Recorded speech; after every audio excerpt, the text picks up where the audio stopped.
For all things football... Wow, you will not see a better goal. BBC Sounds has got you covered. These fans have gone absolutely wild. More live Premier League football than anywhere else on 5 Live.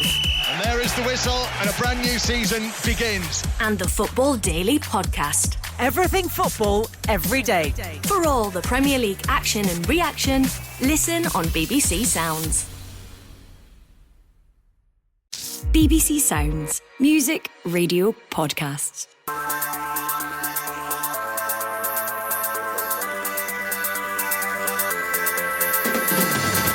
Hello and welcome to a special end of the transfer window edition of the Scottish Football Podcast. I'm Jane Lewis, and as we record late at night, bleary-eyed but full of adrenaline, the window has just officially closed. So we're here to discuss the comings and goings and assess where it all leaves us.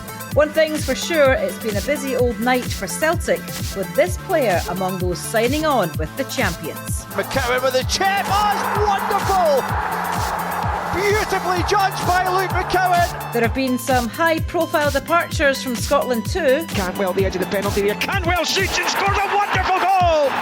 And we cross to Italy, where a pair of Scotland midfielders have sealed possibly the most exciting move of the day. When Scott McTominay first arrived, there were great scenes when he landed in Naples of hundreds of fans kind of coming to greet him. The Scottish Football Podcast from BBC Sports Scotland.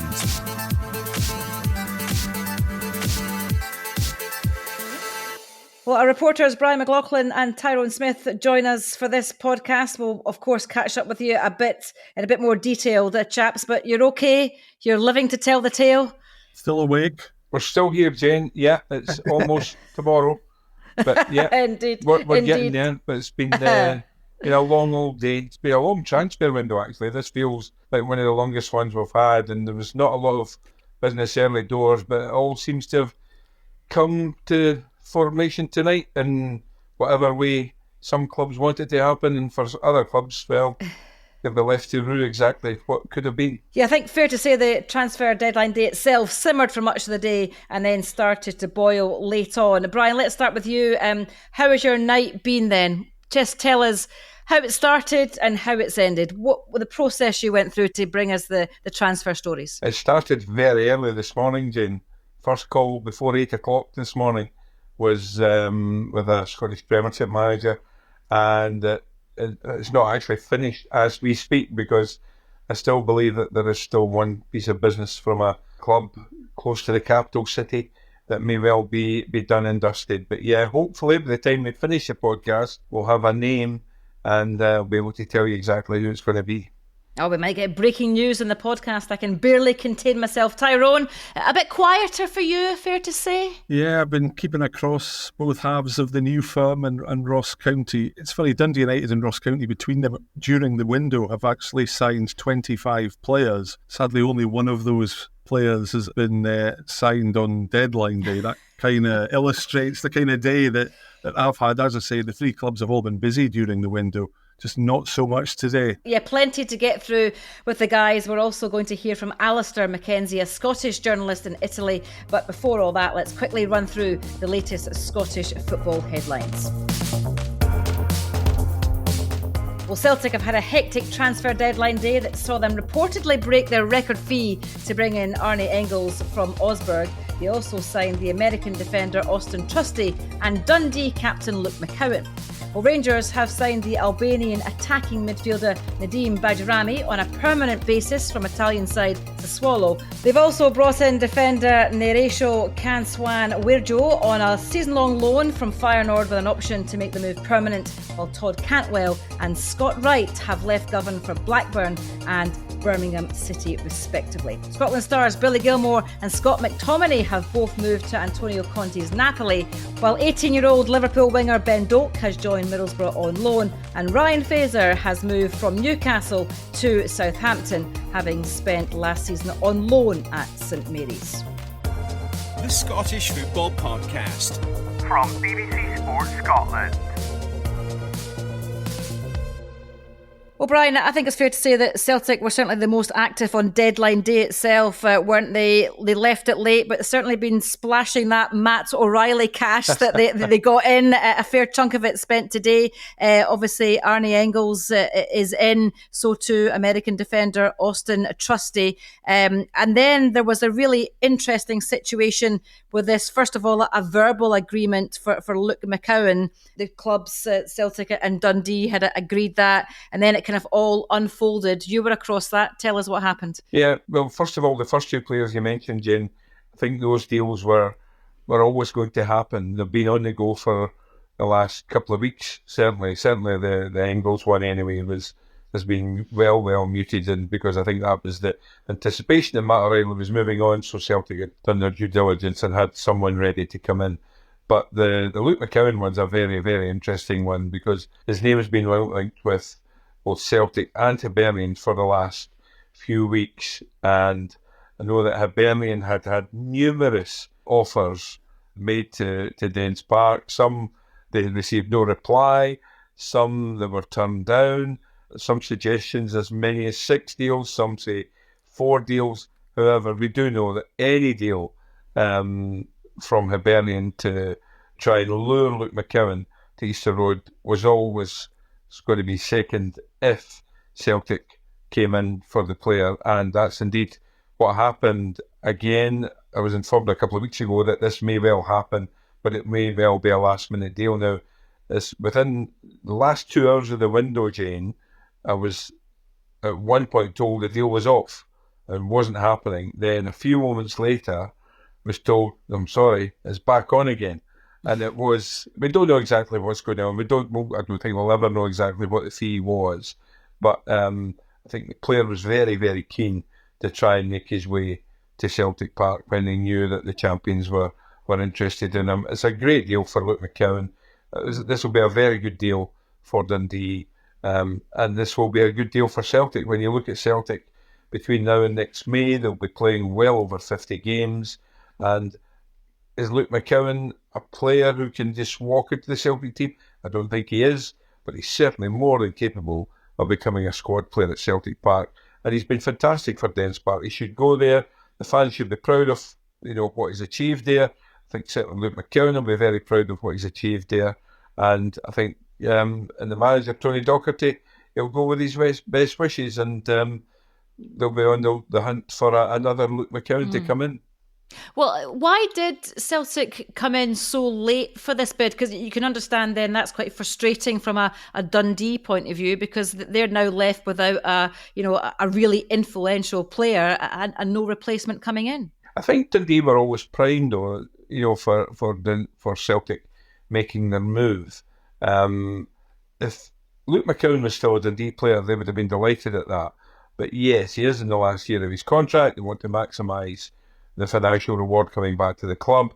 But Dundee have been made, they're not in a position where they would be able to go and spend half the money, whether it be 2 or 3 or 4, £500,000 on bringing in a new player. That's just not the Dundee model.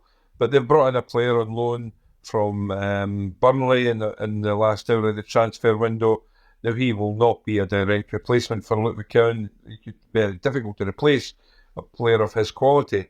But Dundee and Tony Docherty, they've been fantastic since they came back into the Premiership last year. Rightly a top 6 side.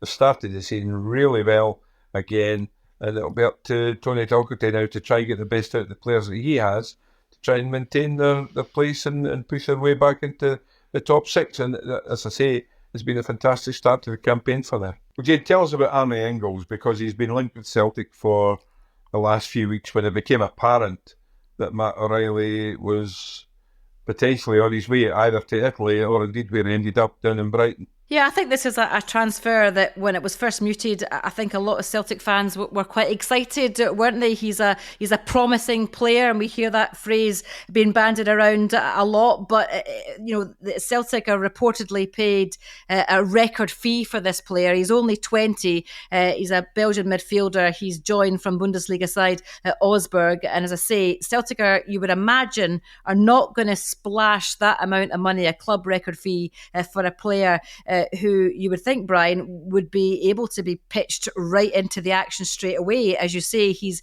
kind of seen as a replacement for Matt O'Reilly. You look at the amazing spell that he had at Celtic, the assists, the goals, how he grew, how he developed as a player. And maybe there's something quite similar between O'Reilly and Engels as well. He's a young player. Maybe a lot of people won't know an awful lot about him. But you would imagine he'll have to hit the ground running. And you would imagine that Brendan Rodgers has got that faith in him to enable him to do that. But I think it's going to be a really, really intriguing signing. A lot of pressure on a young man's shoulders as well, with that record fee tag as well. It's going to be really interesting to see how he copes with that and how he does fit into that Celtic team and how he performs, not just on the domestic stage, but of course they'll have brought a player in of this ilk for the European stage as well. So that's going to be really interesting to see how he copes with Champions League football. I know he's also in the Belgian international squad as well now for the upcoming Nations League matches. But this is a slight change in tact, is it not, from Celtic? Because they, in the past, have tended to try and buy low and sell big. Now, if they're selling big this time, then they're going to be really earning big money, because this is a fee that Celtic have never really paid before for a player of his ilk. He's a youngster, and his value can rise, obviously. That's kind of maybe why I talk about the potential pressure that's going to be on this young player. He's coming in for a big fee, a record fee that Celtic are paying for him. The fans are going to expect a lot. Brendan Rodgers is going to expect a lot. So yeah, let's hope he's got an old head on his shoulders. Another player, of course, Celtic have signed, Brian, the American defender, Austin Trusty, again for decent money as well, we understand. And he's joined from Sheffield United on a 5-year deal. But yeah, it's going to be interesting to see how he fits in alongside a fellow American, Cameron Carter-Vickers, at the back. It was no secret, wasn't it, from a Rangers point of view, their manager spoken in the past about players having to leave before they got players in. That happened when Todd Cantwell left, so too Scott Wright, both on transfer deadline day. And among the players coming in, Nadim Bajrani, who people might remember from the Euros. He scored, 23 seconds into that match, didn't he, in the opening group stage match against champions Italy. Rangers fans will be hoping that he can be quick off the mark in his Rangers career, won't they? Yeah, and I think that's the one thing that Philippe Clement will be keen to ensure, that the players coming in, there won't be much time to sit around and become used to the surroundings. They play Celtic on Sunday at Celtic Park. Now, whether the players are ready to play or not, I'm not sure, but there is little time for a honeymoon period at Ibrox nowadays. You come in. The big thing here is, I think, is Rangers have reduced the wage bill over the period of the transfer window. That was one of the goals. It was one of the things that Philippe Clement spoke about, and the need to try and bring in players on smaller wages. They will have achieved that. I think ideally they would probably have like 1 or 2 more to go and reduce the wage bill even more. But they are what they are now. There's not going to be many free agents out there. The likes of Yanis Hadji is still at Ibrox, as far as we're aware anyway. I know that there are some transfer windows that will remain open, but as things stand, he's still a Rangers player, and he's on big wages. So that's another wage bill that they would have been keen to move on, but so far they've been unable to do that. And obviously they brought in the Dutch defender as well, Nerosho Kashan-Weerjo, at signing on loan from Feyenoord, I guess, just to kind of bulk up that defensive backline. Yeah, well, we sold Ben Davis in midweek. He's off down the road to Birmingham. This is a fair chunk of Scottish players over the last few days. So, he's gone. So they needed somebody to come in. Otherwise, they were going to be, really light in numbers, because you would only have really Liam Balogun and John Souttar to play in that specific role at centre-back. You could possibly put Dujon Sterling in there. But at this stage of the season, you need quality, and you need a squad. The Rangers going into the Europa League. They're going to have 8 matches between now and January as well, combined with League Cup matches, Scottish Cup matches and Premiership matches. So the squad is going to be stretched and is going to be needed.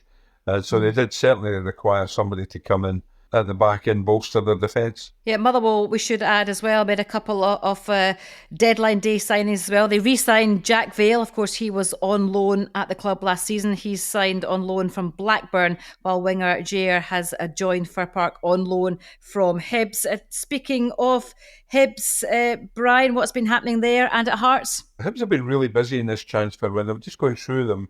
Joseph Bursak, the goalkeeper's come in. Jordan Smith, another goalkeeper's come in. Marvin Ekpetita, centre-back, has come in. Nicky Carden has come in.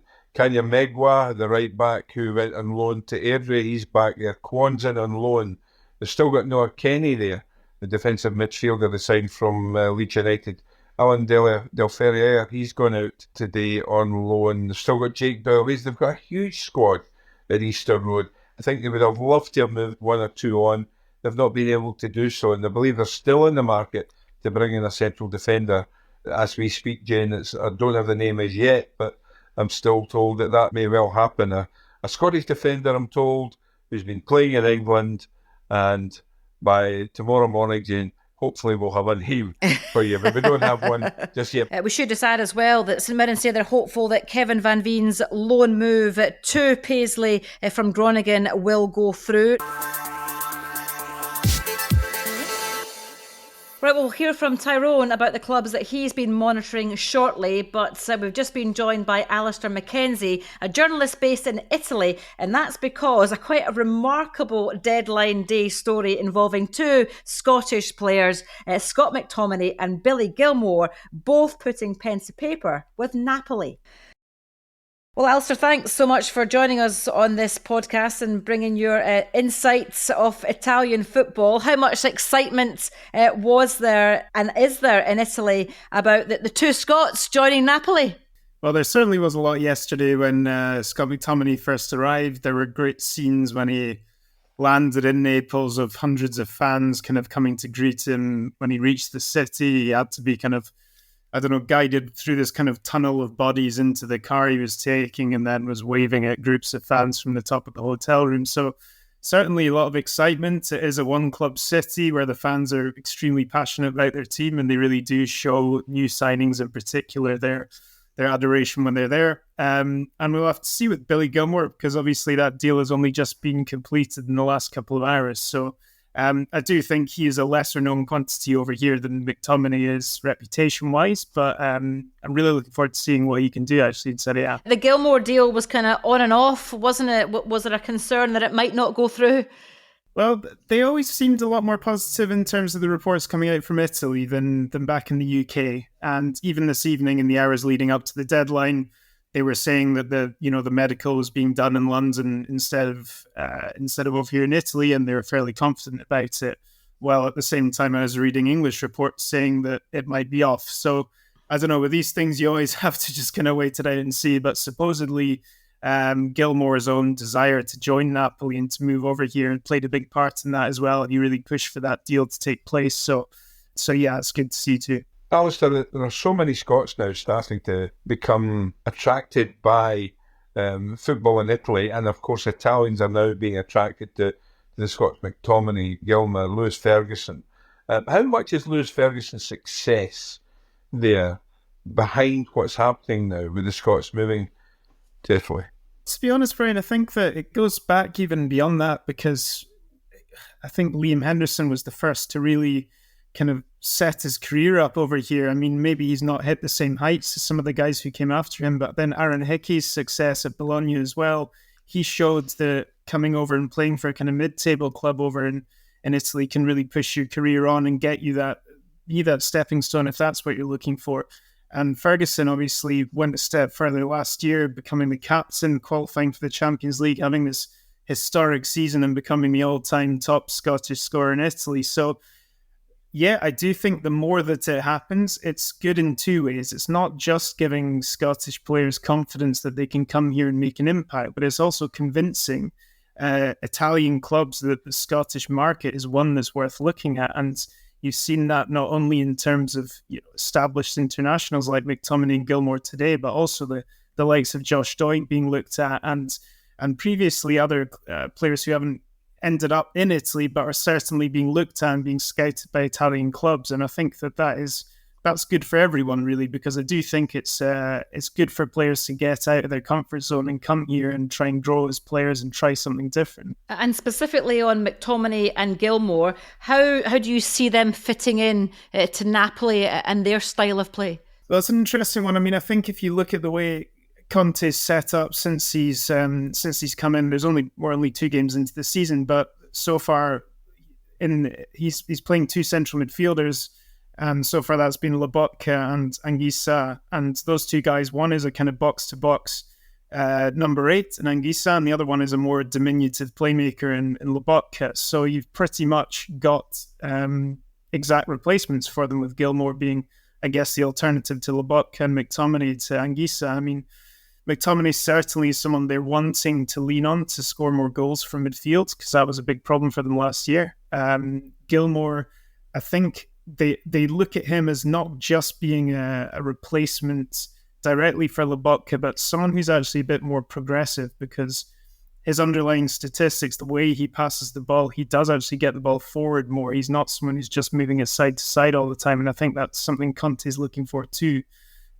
Conte ideally always wants, like most coaches, I guess, 2 players for every position, and there's been quite a big change in Napoli. It's still a bit chaotic there at the moment. I mean, a big story today was around the Victor Osimhen sale collapsing, and they've already signed his replacement in Lukaku, and Conte's always a bit tempestuous at the best of times. So we still don't really have any clue what Gilmour and McTominay are walking into over there, but be interesting to follow for sure. And it's a huge season for them, because their title defence last year was a complete disaster. You know, it was the worst title defence in Serie A history, going from top of the league, playing some of the best football in Europe, to being 10th place. So they really need to change things around. And the reason you hire a guy like Antonio Conte is to win. He has an incredible track record of winning titles. And the thought process is, without European football to distract them, without the never-ending churn of fixtures, he can not only get them back into the top 4, but actually get them competing for a Scudetto again. So we'll see if that happens or not, but certainly there's some very early challenges going on there. The Scottish Football Podcast from BBC Sport Scotland. Well, finally, let's head north. And Tyrone, you've been covering Aberdeen, Ross County and Dundee United. Has it been a relatively quiet day for you? How does it compare to previous transfer windows? I've certainly seen a lot busier ones. I'll come to Aberdeen in a moment. I mean, they've been involved with some really busy transfer deadline day dealings over the years, but not so much today. Ross County, historically, these days seem to be busy during transfer windows and transfer deadlines. Again, not the case today. But Jane, I'll probably start with Dundee United, just because something tangible has actually happened with them tonight. There have been comings and goings at Tannadice today. I mean, you're talking about how Madej's been hosed down. Speaking to Jim Goodwin earlier on today at the St Andrews training base, and he said then he was confident that they would be able to bring in another attacking player ahead of tonight's transfer deadline. And he was true to his word. United have signed Sam Dolby on loan from Wrexham. Now, who's he? Here you ask. Well, he's a 24-year-old centre forward who will be providing competition for United strikers Louis Moult and Jort van der Sande. So he's come in. There have been some departures at Dundee United today. Liam Grimshaw, he's left the club, as has 18-year-old academy striker Brandon Forbes. Now, he's joined Norwich City for an undisclosed fee in a deal that United say includes significant performance-based add-ons and a sizable sell-on clause. All in all, I think it's fair to say that this has been a pretty good transfer window for Dundee United. They've brought in 13 players with the likes of David Babunski, Christian Trapanovsky and Will Ferry, to name just a few, bringing some real quality into a Dundee United squad, which has made a really positive start to the season. Brian, we heard Tyrone mentioning Brandon Forbes there moving on. He's not the only one, young Scottish player who's left these shores. Yeah, Sebastian Lockhead has made the move from Dens Park down to Wolverhampton, and this has been the case for one or two clubs in certainly in recent years. They've been attracted down the road. I think A number of Aberdeen players recently have made the move south. Dundee United players have made the move south. There is an attraction. Now, the big thing for these young players is, can they make an impact at the clubs that they're actually going to? Many of them will struggle. And I look at Hibernian's recent striker, who they signed from Fulham. He left Wraith Rovers, went down to Fulham, had a big reputation down there. He's now come back up the road again. He's played for Hibernian. He played last week, scored last week in the draw against Dundee. And you'd think, well, are they going down there to become better footballers, to try and get some first-team action? Because it rarely happens. But I think the big thing here, though, Jane, is that there is some money coming north of the border. And if these players do manage to do well down the road, there'll be a significant sell-on as well. So best of luck to the lads who go down there.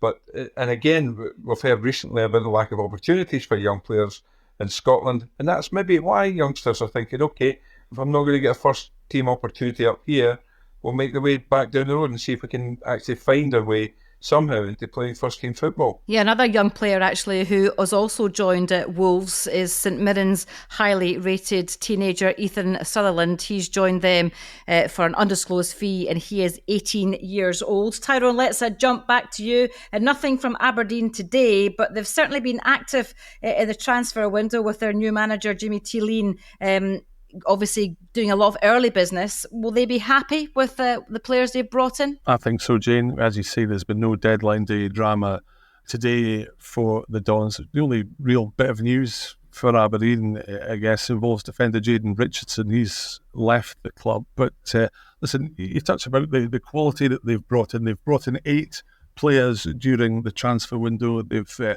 spent quite a lot of money, actually, bringing in the likes of Topi Keskinen, Dimitar, Mitov, Sivert, Nielsen, and of course Kevin Nisbet, who's just arrived on loan from Millwall. It definitely appears to have brought an injection of quality to the squad. The early season results the Dons have had would appear to back that up. A number of players have departed during this window as well. It should also be said that it's a list that's probably headed by goal machine Bojan Majowski after his record-breaking move to Girona. But listen, Aberdeen were very well remunerated financially for that. And I think they've, from a reputational point of view, it's kind of sent out the message that you can come to Aberdeen, do well, improve, and then get a move at the end of that ultimately benefits everyone. I think another thing that's worth highlighting from an Aberdeen point of view about this transfer window is that they're emerging from it with that ongoing situation with absent striker Duke still rumbling on. It's a matter that you feel